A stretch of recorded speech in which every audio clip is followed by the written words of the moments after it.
Welcome to the WangHiro podcast, where we answer Malaysians' burning questions about personal finance with fact-based answers. Quitting your job to start your own business or pursue a dream is something of a dream for most people. But is this dream really what it's cut out to be? If you're thinking of making the jump, what are the things that you have to look out for? In today's special episode, I talked to my co-host about his journey transitioning from an engineer to entrepreneurship. Hopefully, from this episode, you can gain some inspiration about doing your own transition. So, John, we know now you are my co-host at WangHiro, this personal finance podcast, and you're also founder of VUCA Insights, a consulting firm in equity investments. But in a previous life, you're an engineer with an MNC for 10 years before you made the leap into the entrepreneurship and investing world. Let's rewind back time, John. How did you get that job and what made you want to quit it eventually? I think I'll start all the way back at university and why I even got into engineering. I think when you're 7 years old, your teacher or your course no, that time no course counsel, sorry. Your teachers, I will ask you, what's your ambition? What's your dream? I wanted to be a pilot actually, Louis. But then I figured out I wanted to be a pilot. Why pilot? Just very curious. Glamour, machoism, flying, you look so, stylo. And I love aviation until today. I still love aviation. But then I figured out two things. One, I had motion sickness. Two, I had glasses, so forget it. True. Yeah. And it's I also found when I also wanted to be a doctor, but I'm scared of blood. Will you faint? If you see blood, will you faint? If it's a lot of blood, like a whole pool of blood, I will faint. Yeah. Okay. Yeah. I know of some people, the moment they see blood, whole blood, they will faint actually. Right. Not that serious. Yeah. So as I progressed and I got to know the world a little bit more in my teenage years, then I realized I really like math, I really like physics, and I had a knack for it. And engineering was definitely my first choice. My father wanted me to do medicine, as a career or whatever, but my lousiest subject was bio. So I picked engineering. Oh my God, we're the same. We're the same. Yeah. Bio is like, here's what's interesting though. My father, God bless him, he never thought that I should have long holidays. And right after SPM, like today was my final paper. 2 days later, I started working already. Not so much for money. So like I know a lot of people side hustle. They've been, going to the supermarket, become like a salesperson in the supermarket, whatever. And that's really a lot of it for money. But what's the growth process? In the sales, if you do the sales line, yes, rejection or whatever. But my dad got me into internship to actually wire up computers, fix up computers. So it was a company he bought his first computer on, and because of that, it deepened my love for engineering because I knew that was the specialty was electrical computers, whatever. And I felt that latched on, and I knew that electrical engineering was a vocation I wanted to do. Okay, but why am I explaining this was because every university holiday that I had, the 3 months, I never had a holiday. I probably come back for a break 1 week, and then the remainder of the 3 months holiday, I will work. So I actually worked for an M&E firm, mechanical and electrical engineering consulting firm, designing hospitals. I actually worked for a water utility contractor. I actually worked for IT companies, and one of that experience also, I interned for a factory in Kuching called Comac, and they actually manufacture hard disk platers for people like Western Digital and Seagate. So think of it, they're the part supplier. Yeah. Sounds like you already lived like a few lifetimes within those few semesters, right, John? Yeah. Like so, I think even like working adults haven't job hopped as much. Yeah, and I think it's great, Louis, and it's interesting you brought it up. It's great because it opened your eyes to possibilities. And what that led me to was that after getting a job at that factory, it was nice, MNC, American company. It literally went bankrupt after that. Probably 5 years after I left. Bought up by Hitachi. Okay, I think Hitachi or Seagate, one of it. Yeah, but that gave me my first important lesson. Never work in a factory. For me, Wow, why? why? Four walls. Who do you deal with? You only deal with Mm. people around you, your colleagues, probably some suppliers. That's it. Your life is in four walls. And Like it I mean, applies not just for a factory. Sorry, go ahead. going into that job, did you think it would be like that though? No, I was enamored or attracted because of the technicalities of the job. Building conveyor systems, automation systems, maintaining robots, all that kind of thing. So it was great. It was great. Yeah, But then because after, yeah, the reason I asked is because it's quite similar to what I experienced about like research, The mm, idea of it versus the reality when you're inside, it's correct, quite cor- different. The correct, four walls, being alone, lack of like social interactions. correct.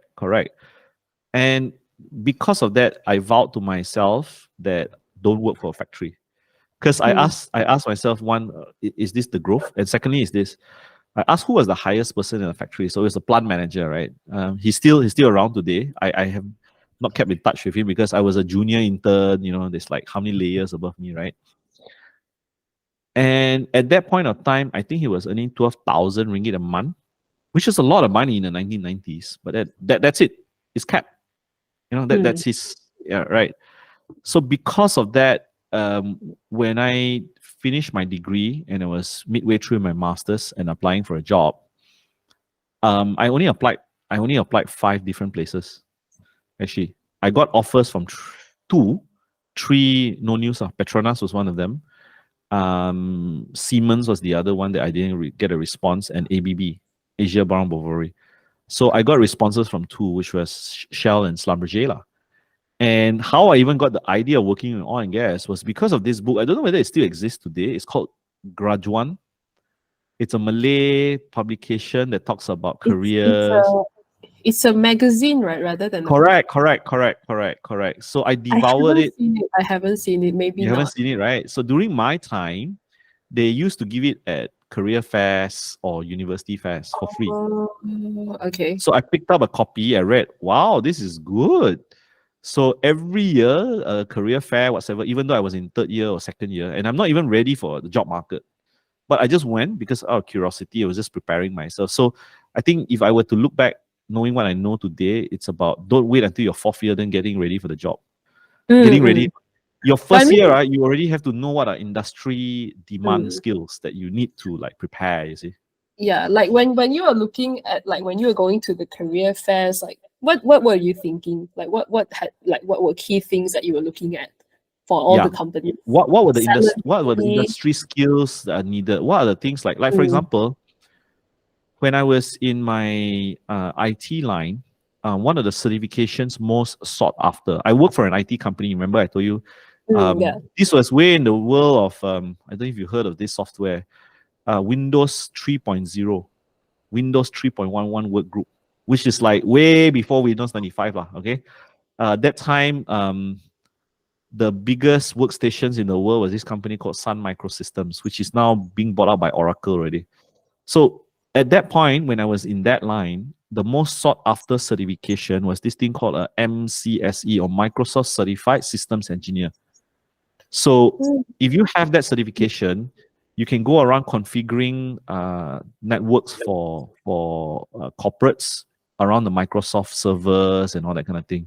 The other one was Cisco CCNE, Cisco Certified Network Engineer. So because you go to career fairs, you try to look for industry certifications or standards that industry was pretty sought after. So maybe in line of creative work, there's not much, but maybe you know what software. Let's say you must be good at Adobe Photoshop, or you must be good at things like this.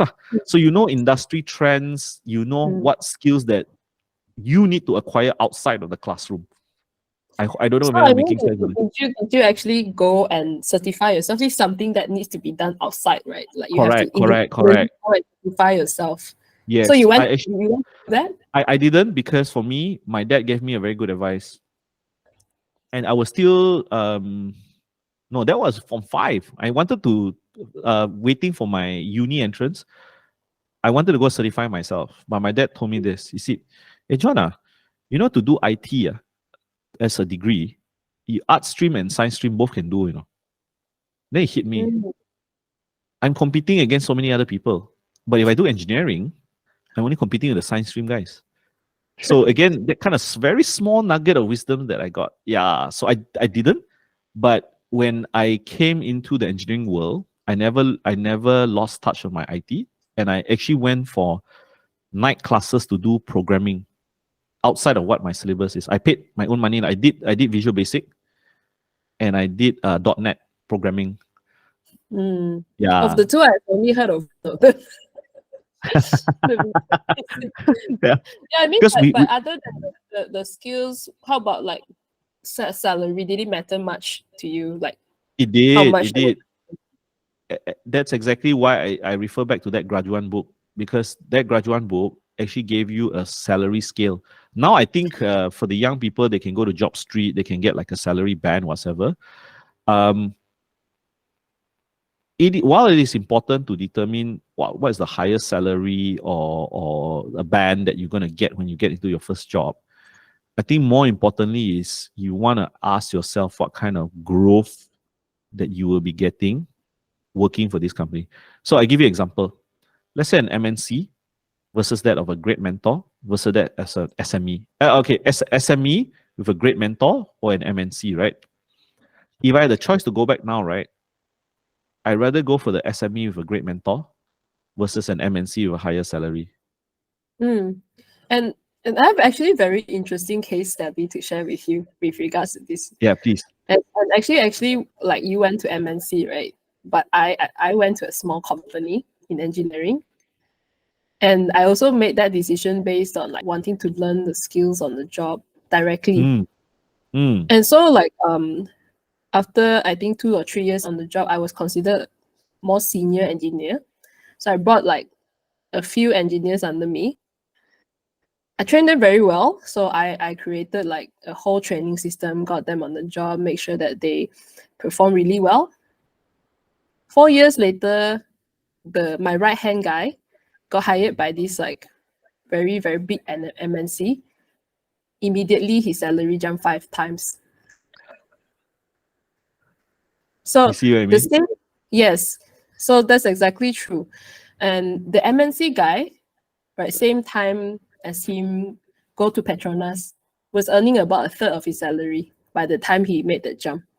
I think value, probably, I think the Petronas guy, 7,000-8,000. He was like 26,000 Wow. at the age of 26. Yeah. Yeah, so I think to that point, that is quite true. You want Yeah. to have that mentorship because you gain that invaluable skills that Correct. sometimes agencies because they are client side most of the time, right? Yes. Can't really get that experience like on the ground, raw experience. Yeah. And not only that, the bigger the organization is, the more siloed you work. So you don't get to see.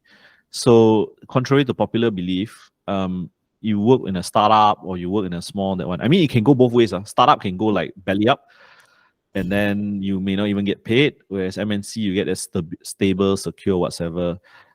The struggle will be this, and when we do this podcast, we want it to be applicable rather than just a concept, right? And we both of us have lived through it. The struggle will be this: how do you determine whether the company you are going to has a good mentor? And this is where, right, the interview process. Now, we always go into an interview process thinking that it's only one-sided. That means they are here to correct, to dig information about us, and and then we have to prove that we're valuable to the organization. Now, the mindset that we should be having instead is to have a little bit more confidence in ourselves and go into an interview, not just kind of begging for the work, but in reverse, kind of evaluating who your guys who are going to employ you. And I can feel that the good ones, they will value the questions you ask them, the thought process that you've gone through, because they can see in the interview. They know, oh wow, this person, this lady or this guy has studied my company. It's an exchange of value. And if your future employer cannot be at that level, I think it's best also you don't work for them, lah, to be honest. Agree. Yeah. And actually I have one experience to share as well regards to this, is Yeah. that when I was like trying to apply for my job, like there was this one company that called me, and then like I was like, okay, what do I have to prepare? It's like, just come. We just like, these are the questions.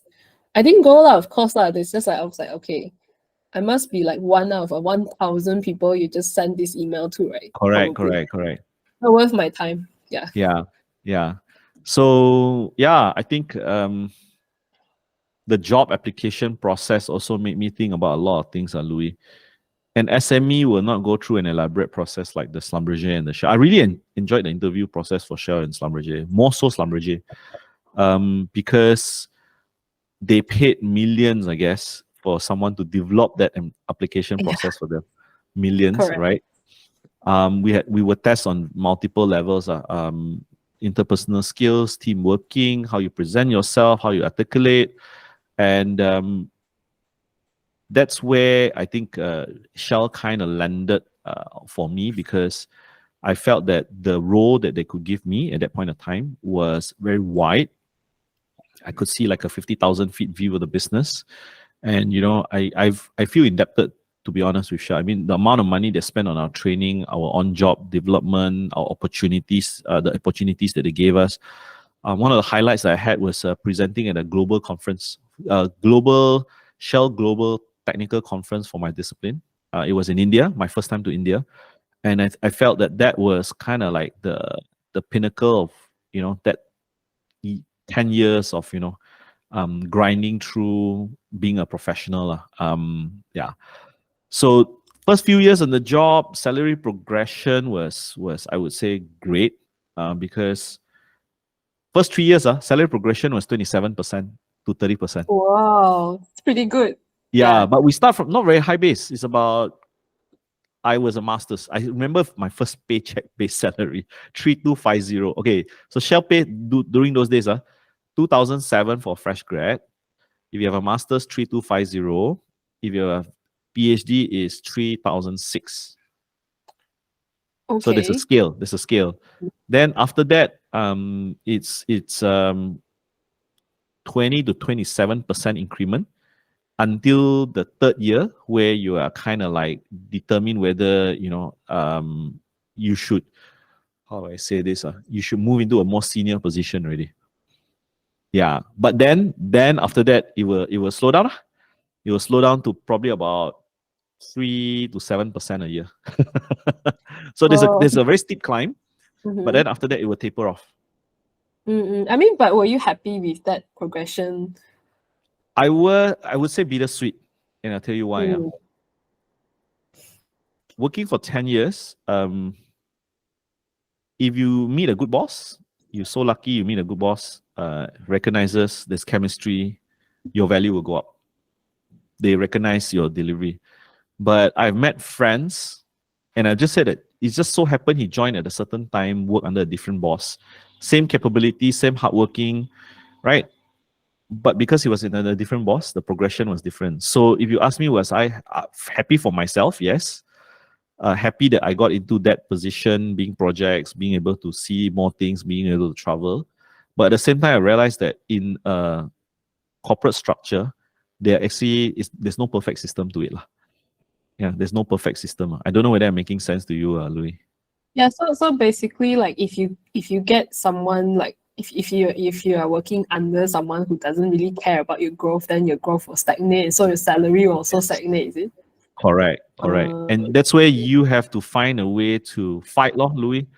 So I know some people who were fighters, so they actually fought. There was one guy, he's actually trained as a civil engineer. He was actually placed in logistics. We joined through a management graduate program, okay? And then what happens is that when there's a business need at that point of time, they don't mind training you to be in their department and build out the skills. I had a friend who was a biologist by training, but she was placed in information management. So her job was literally helping reservoir engineers, subsurface engineers get the best out of their software. and she's a bio graduate. Okay. Okay. There's another guy, civil engineer. Hmm. He was placed into logistics. So logistics management, all that kind of course, he hated the job lah, because it's like I'm a civil engineering, I'm not using my technical skills or whatever. So he fought quite hard, and he managed to get reservoir engineering. So in the end, he wasted a year, but then he went into a path where there was likely to be a better future, rather than just go with the flow. So that's why I said to your question about how's the salary progression, happy job progression, I'm mixed, because now with the benefit of hindsight, sometimes you're lucky, sometimes you're not, and you gotta fight. Okay. So I mean, it sounds like it was quite a comfortable job. You're also getting paid quite a lot of money, right? I think you shared with me it was like last round 50,000 a month. Plus the Like, chef what and then everything made, and allowances. yeah, so like what made you then want to get out of comfortable area? A few things. One, I was a little bit tired of the traveling, to be honest.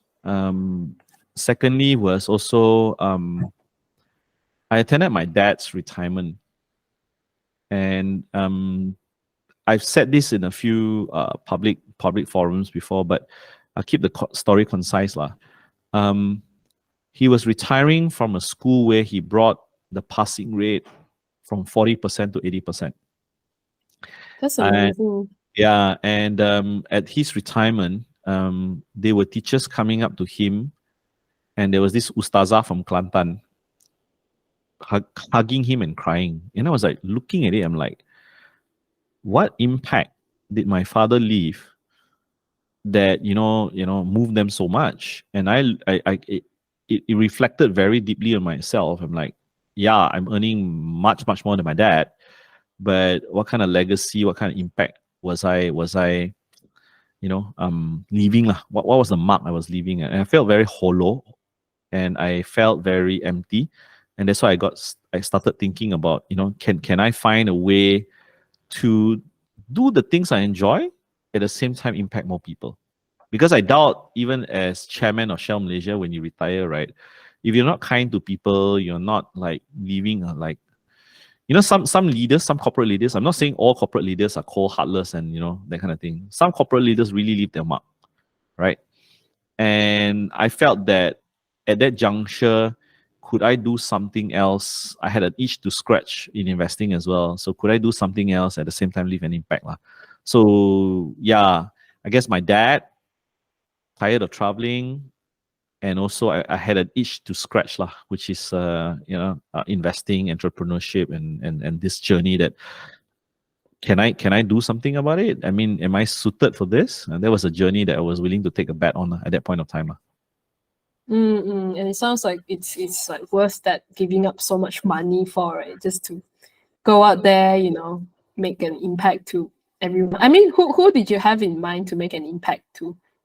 I felt the questions that even my colleagues back in Shell that had, right? And when I was still in Shell, I encouraged a lot.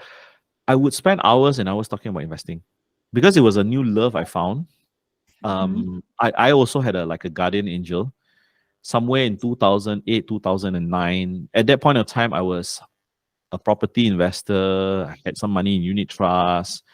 But what really, and I started dabbling in stocks, and I lost a lot of it, like 25,000, a lot.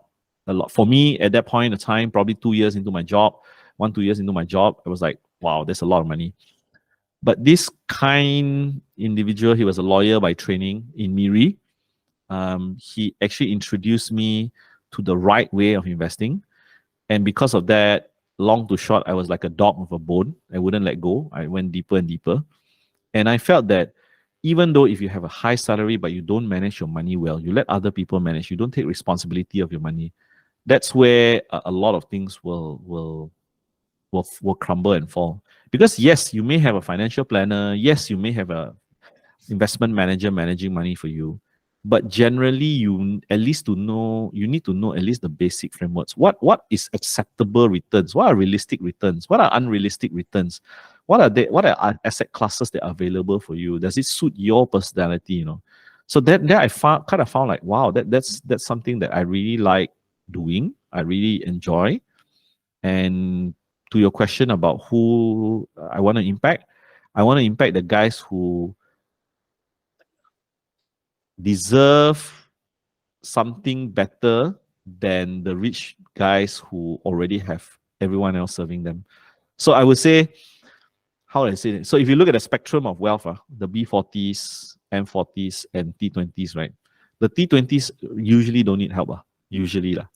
They have private bankers all coming to them. Everyone wants their business. Ironically, the M40 are very underserved. The B40, I would struggle is because I can't solve world hunger. And I'll just be very honest with it. As much as you want to help the B40, there are certain things that are beyond your capability, beyond your reach, your reach for now. So I feel that the M40 is a very big, how would I say, a very big cohort that deserve better. I would say that. So basically, like people who maybe are not really like maybe they're more passive in managing Correct. their life outside of their career, right? I think we see that a lot in people who from young they tend to be a bit more studious or a bit more study focused, then after that they become career focused, right? But then Correct. the financials are in shambles because they have zero skills in managing that, even though they earn a lot. Correct. And these are people who personally I find to be investing in things that they don't even know are scams. Yes. Right? Or like basically not getting enough from their investments or not investing at all. Yeah. So I think definitely that there is a need for that. And I think it was interesting for someone like, you know, an engineer to have that kind of like insight, right? Like when I was an engineer, I never really thought about that until I came out, you know. Because I think when you're an engineer in that kind of world, a very technical, all you talk about is that. Yeah. You talk about the work problems, maybe a little bit about your family, but you don't really discuss finance too much with your colleagues. I find that You a bit we talk on. about salary, but you don't talk about beyond salary. Everyone's like, oh, how this you can go here to earn this much money. You can go here to earn this much, you know. In oil and gas, it's like we're talking about 20,000-30,000 jumps, right? Yes. That are very good. This go here, daily allowance, how much? But nobody ever says, oh, okay, you know, I'm gonna do like equity investing, what are assets. Nobody's talking about that. Less. Not it's not the main topic, I wouldn't say. No, if yeah, there you're is, right, there will be scams. They will ask me things about Ponzi schemes. Of course, they don't realize it is Ponzi. But the first thing they'll say is the returns. Oh, John, this gives me 20% a month or something like that, right? Then straight away, like that's what I meant about the statement I made earlier. You may not need to know all the technicalities of investing if you're outsourcing your money to a money manager. But you also need to know at least the basic frameworks of what is realistic returns. Because a lot of people get scammed is because they think 20% not a lot, ma. But people who invest, you know, like to get 20%, it's a lot. It is a lot. Then you already have like a parameter, like a you know, we say bowling, you know the drain, the guide rails, right? You already have the guide rails to know like, hey, I may not be good at bowling, I may not have like a strike, but at least I won't go into the longkang, I won't go into the drain, you know. Yeah. Yeah, I mean that's a really great insight, and I think a lot of people never get that because they don't really ask themselves that question, or sometimes it's like just the fear of like the unknown out there, right? Or the fear of looking stupid. Yeah, true, looking stupid. I think just like making that transition, you know, even thinking about it scares people, even if they want to, right? Even if they want to like quit this job that's like doesn't give them enough meaning to transition into something that may be meaningful. Were you afraid of that leap? Yeah, maybe I was afraid, but maybe I was a little bit reckless, to put it this way. And, but reckless in the sense that it was still calculated because I had, at that point when I left, I knew, because I've been investing, right? I started very early. I knew I could survive without a salary and live quite a comfortable or kind of like luxurious lifestyle for easy about 6 to 7 years without worrying. Wow. Yeah, yeah. And at that, because I'm not a spendthrift lah. I spend where is necessary. And like for example, based on the salary that I could draw, right? A lot of my colleagues were driving BMWs, Mercedes, Audis, and all that kind of thing, right? I only bought my car when I got my compensation package. My brand new car. Yeah. I bought my first new car at 37, Louis. So what were you driving before that though? Hand-me-downs. Mm. My first car was a hand-me-down, a Proton Iswara, 16 years. Proton Iswara. Yeah. Wow. In Miri, I was it driving a still in Proton good Iswara. condition though? Like Yeah, was it still in good condition? Yeah, good condition. My dad maintained it well, and I was it was traveling from your so often. I actually didn't need a very good car.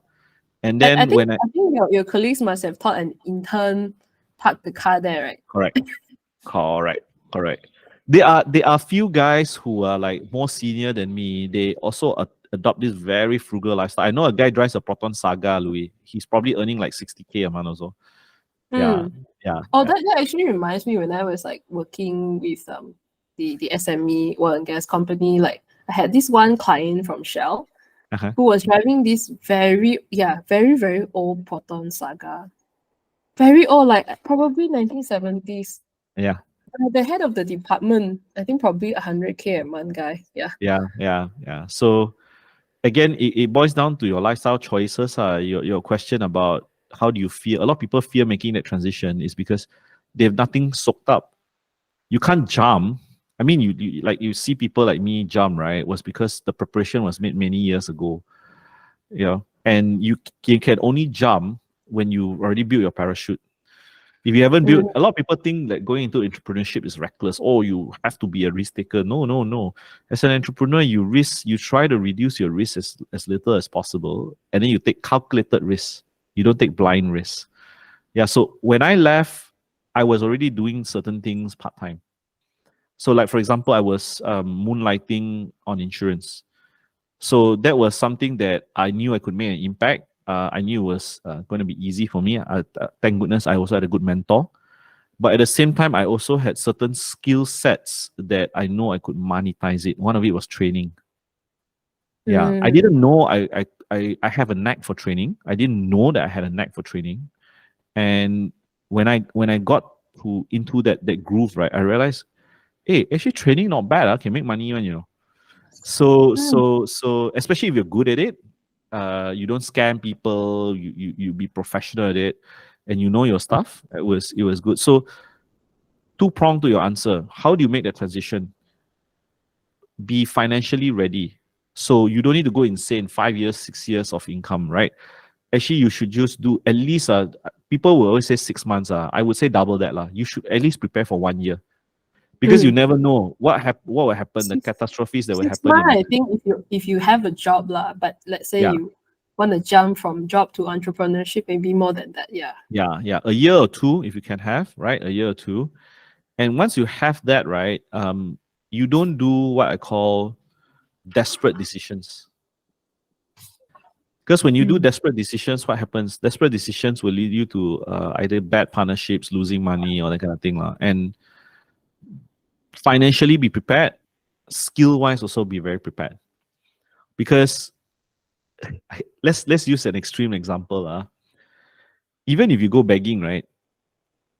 You go begging in a B40 area versus you go begging in a T20 or M20 area. The probabilisticness of you getting more money is also very, very different.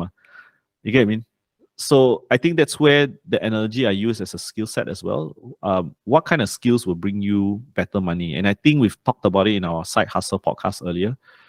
Don't go and find menial skills that are going to pay you very little. You got to find the skill sets that pay you like a good value, good leverage for your time, like copywriting, like selling. I cannot what do you call it? I cannot emphasize more the skill of selling. Because selling, right, I realized, right, in the past, I used to think selling is a bad thing. Snake oil salesman lah, whatever. Then I realized, selling, if you master that art, right, wow, it's a very, very, very big leverage. I don't know about you, Louis. What do you think about selling? Yeah, I completely agree. I think I mean, I'm a very introverted person, and when it comes to even talking, I felt I couldn't even talk to people until I was like 12 or 13 years old. Before that, I Mm. didn't really talk even to my classmates. People thought I was mute. So around the age of 19, I came across some books about money. And in those books, they were saying, okay, you need to know how to sell. If you want to make a lot of money, no matter what, you need to know how to sell.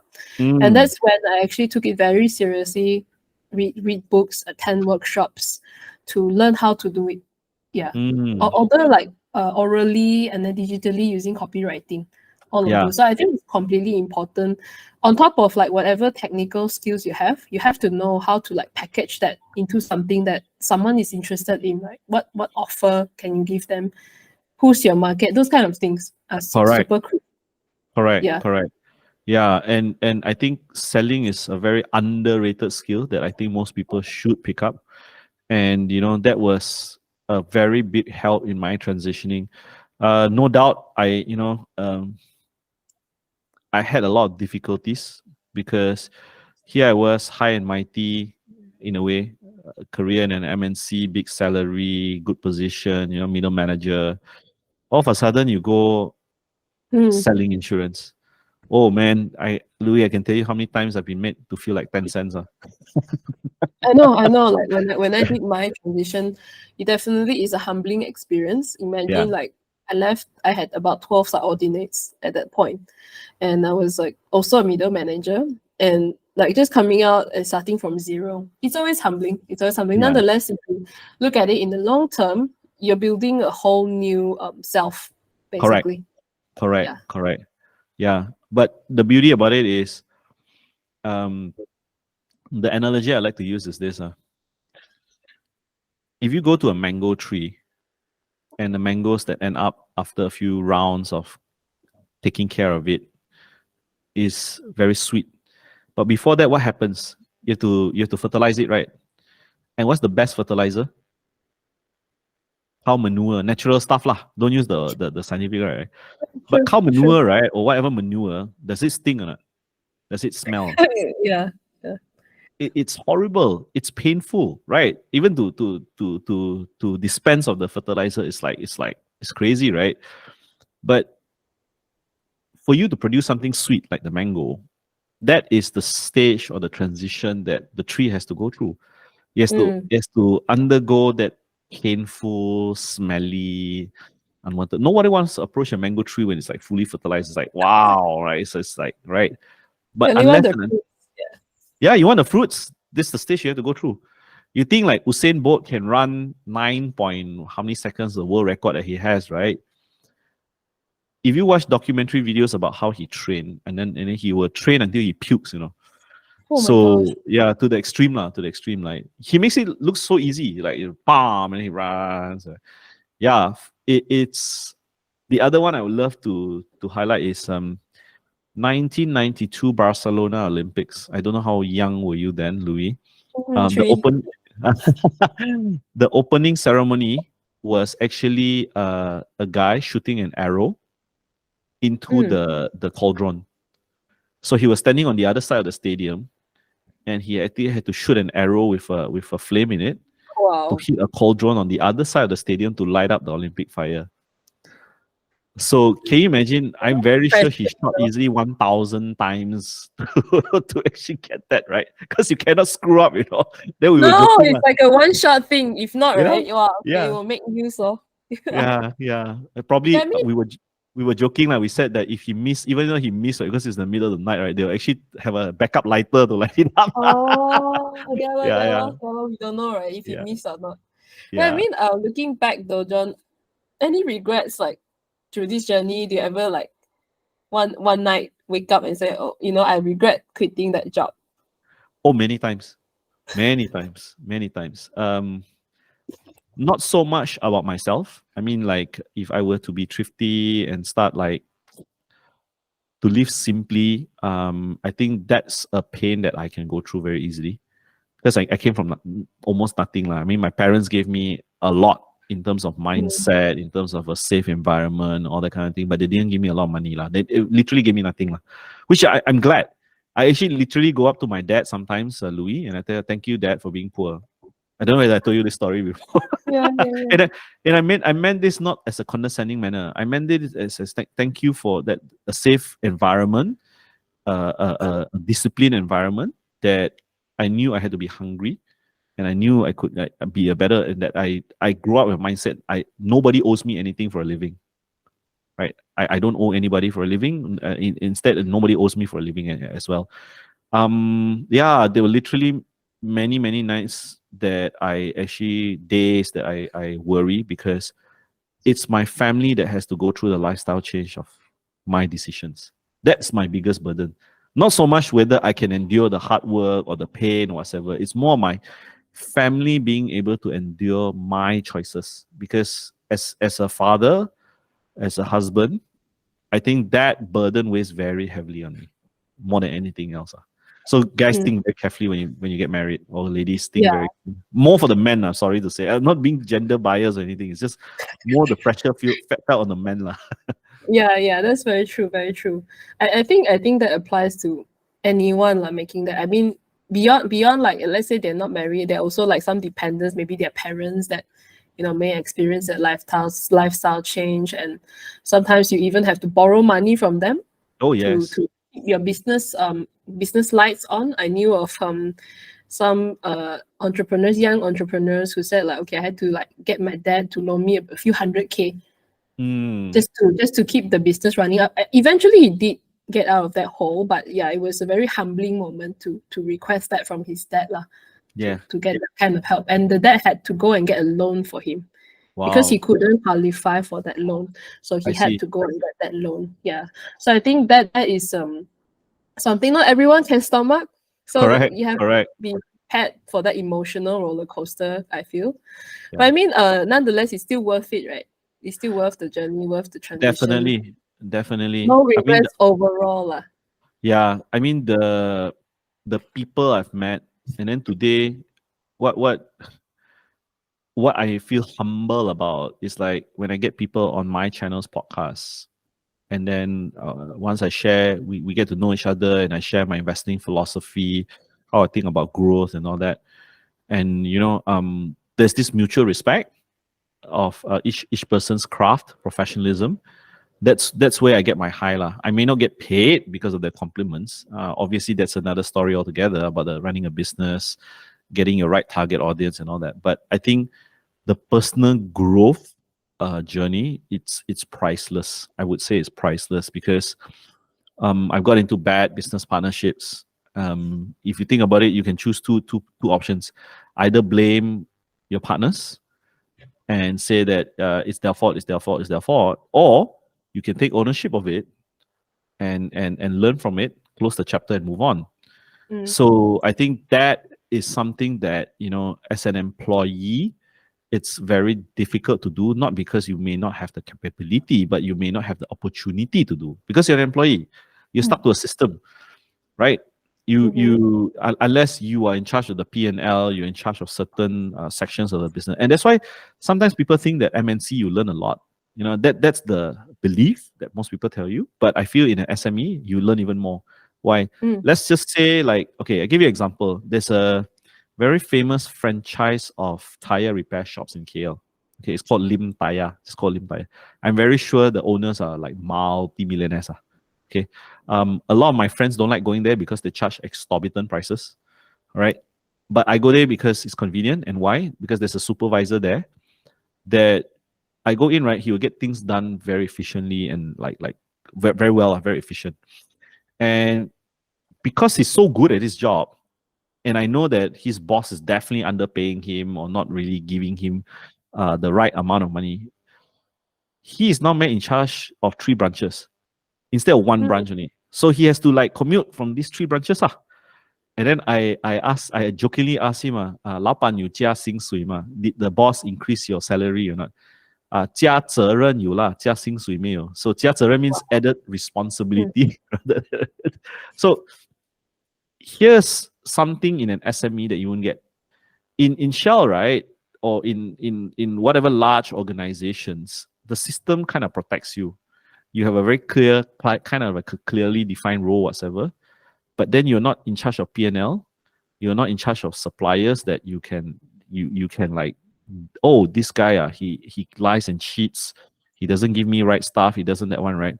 The system doesn't force you to make good decisions, because at the end of the day, you make a lousy decision, you still have your job, you still get a paid salary, and you don't develop more meaningful relationships. In an SME, right, you have to like this guy, this Lim Taya guy. I'm very sure he gets along. He builds a relationship database with his clients. People come to him not because they trust Lim Taya, but because of him. So there's one skill already. Second thing, I'm very sure there are times when he get bombasted by or lambasted by his clients. Hey, how come my spare part is not here, whatever. So he has to manage suppliers. You see, so those are the kind of skills I feel in an SME you get more chance to practice or to own up versus that of an MNC lah. So yeah, I guess it's all about in the mindset, in the growth, and whether if you want to come out and learn, you'll be surprised how much you can learn running an SME rather than being a GM at a large organization. That's the contrast. Yeah, that's definitely like a choice for anyone. Correct. You know, make the best choice for yourself. But I mean, John, if last parting words before we close this podcast, what would be your top 3 advice if someone is like in their job thinking about, okay, I want to make this leap, what should they do? Okay. First one, don't go into a business because you think that business can make you money. I know it's kind of ironic, right? And I'm not saying don't try at all. That advice nuance is start with something small, because what you think can make money may not necessarily be a product market fit for what the clients want. So when you go in with the what do you call it? With the mindset that, oh, my idea or my product is going to make me money, that's why I'm going to leave, right? But if you come from a point where, hey, this is what customer demands, this is a skill set I have, this is something that can match in between, hey, okay. But then there's so many other aspects of variables that you don't know. So first advice, start small, experiment before you take that leap. Okay, that's the first. Second thing, when you actually start a business, before you actually make that leap, how much runway have you got to burn? I think this is super critical. A lot of people think that, oh, start a business, I got to go gung-ho, I got to take a huge loan or whatever. No. The guys that survive most of the time, they try to be as profitable as they want and they don't need to go big. Some people, like, they say, okay, open coffee shop, right? Straight off the bat, you need 300,000 to 500,000 already. You said, why? Why? The other coffee shop make money. They do this kind of menu. And no. What's the harm of starting on Shopee today or Grab Food? Test that market first. Experiment. Start small, right? Save up enough that you have money to burn with a long runway rather than like going big straight away. Because the moment you go big, right, it's like you're betting all your horses on one and you only have one chance. But if you go small, related to the first advice, start small, right, and having that money to burn, you'll be surprised how the market will tell you when to be ready. The market will tell you when the risk. Last but not least, the third one is this. For me, it was very important that I had family support.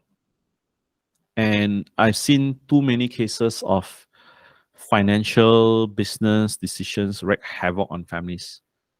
And I think this is something that, you know, if you're in a partnership, either married or a girlfriend, whatever, right? I think communication must be very clear, because the last thing you want on your mind is your family breathing down your neck because they want a certain lifestyle. They want their Louis Vuitton bags or they want their Hermes bags, that kind of lifestyle expectancy. But then you're running a business.